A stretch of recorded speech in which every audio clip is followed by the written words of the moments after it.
दिल छू लेने वाली कहानी। मायका। थोड़ा सा बचपना और अल्हड़पन साथ लिए ससुराल पहुंची। वो पहला दिन आज भी अच्छे से याद है, जब पहली सुबह हड़बड़ा के उठी थी। कहीं सोते सोते देर तो नहीं हो गई। ससुराल वाले क्या सोचेंगे मेरे बारे में। कितना देर तक सोती है। बस एक ही दिन में कितना कुछ बदल गया। जैसे आकाश में उड़ते पंछी को पर काट कर किसी ने धोखे से पिंजरे में कैद कर लिया था। शुरुआत के कुछ दिन अच्छे थे। पति ने ऑफिस से छुट्टी ले रखी थी। हम बाहर घूमने गए। शायद वो पल सबसे खूबसूरत थे। वापस आए तो सासू माँ खुश थी, सिर्फ अपने बेटे के लिए। मेरे साथ उनका अनजाना कंपटीशन शुरू हो चुका था। कुछ अजीब तो लगा। फिर सोचा नया घर है, नए लोगों के बीच थोड़ा सा समय तो लगेगा ही तालमेल बिठाने में, सबका व्यवहार समझने में।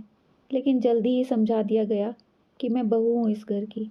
मेरी अलग मर्यादा है जिसका पालन मुझे करना होगा।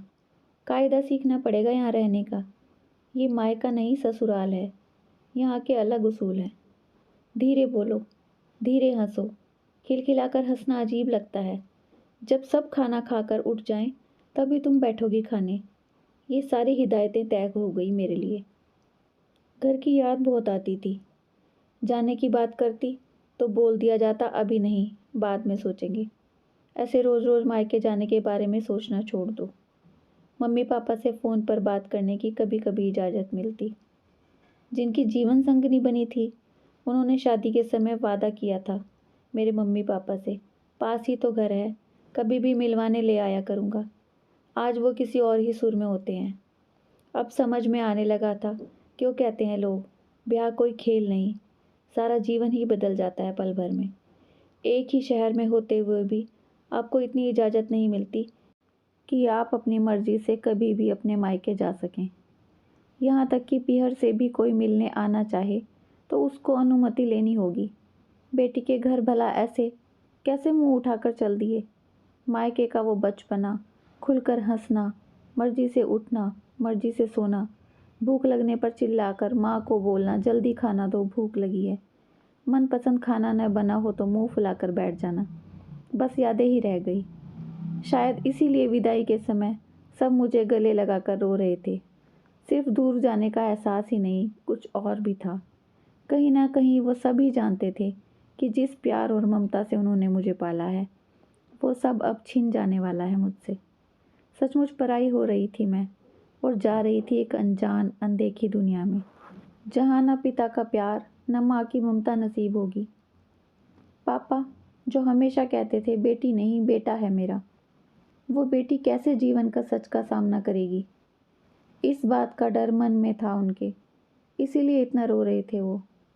माँ जो जानती थी कि उनकी बेटी जिसने कभी एक गिलास पानी नहीं उठाया, वो कैसे जिम्मेदारी उठाएगी इतने बड़े परिवार की, इस चिंता से दुखी थी, इसलिए इतना रो रही थी वो। सब इस विदाई और मेरे पराए होने के मर्म को जानते थे, सिवाय मेरे।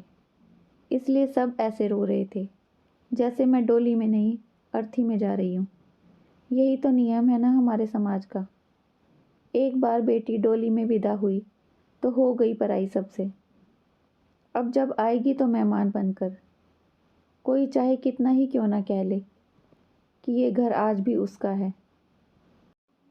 इस सच को कोई नहीं नकार सकता कि अब वो कभी भी यूं ही अपने उस घर जिसे मायका कहते हैं अपनी मर्जी से नहीं आ सकेगी। जब तक बहू बेटी नहीं बनेगी और सास माँ नहीं बनेगी, तब तक ससुराल और मायके का ये अंतर कभी ख़त्म नहीं होगा। गलत न सास है न ससुराल, गलत है तो ये समाज के नियम जो बेटी और बहू में फ़र्क करते हैं। जब तक बहू को बेटी जैसा कहा जाएगा, तब तक ये समस्या ऐसे ही बनी रहेगी। सास को माँ और ससुराल को मायका बनाना है तो बेटी जैसी नहीं, बहू को बेटी ही मानना होगा। आपके इस बारे में क्या विचार हैं, कमेंट्स में ज़रूर बताइए। कहानी अच्छी लगी है तो लाइक कर दीजिए, शेयर कर दीजिए ज़्यादा से ज़्यादा अपने फ्रेंड्स के साथ, अपनी फैमिली के साथ। और ऐसी ही इंटरेस्टिंग दिल छू लेने वाली कहानियों के साथ जुड़े रहने के लिए चैनल को सब्सक्राइब कर लीजिए।